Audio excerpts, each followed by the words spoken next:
انا مش هتكلم كوره النهارده، لان لو اتكلمت كوره باختصار ده كان شكلنا طول البطوله. قفشه بيشوط الكوره في الحيطه اللي هي اصلا واقف فيها واحد. حاجه غريبه جدا. وهنا بقى نموذج للكره العشوائيه، اخبط الكوره وارفع كوره مدارس تقريبا. بص بقى كريم العراقي يعمل ايه في الاخر. شوف كوره روعه.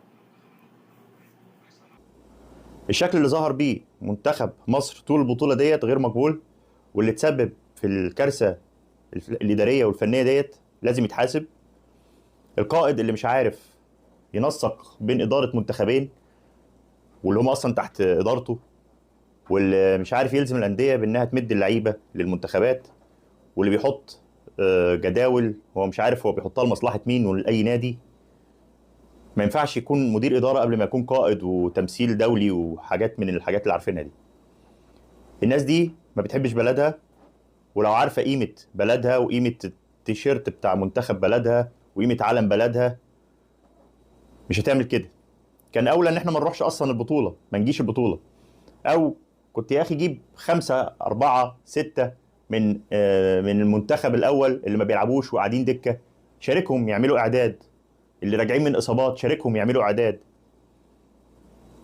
كل مسؤول، مدرب، رئيس نادي، راعي للرياضة، أي رياضي ليه علاقة بالموضوع ده من قريب أو من بعيد، لازم يقعد مع نفسه كده ويقفل على نفسه ويعترف إنه غلط وياخد بعضه ويمشي.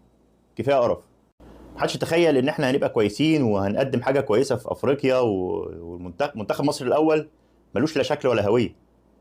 يعني مدرب منتخب مصر الاول افقد لمنتخب مصر شكل وهويه وطريقه لعب. احنا يعني هي الظروف خدمته في انه يوصل لامم افريقيا وانه يوصل كاس العالم. كلمتين ابرك من عشرة.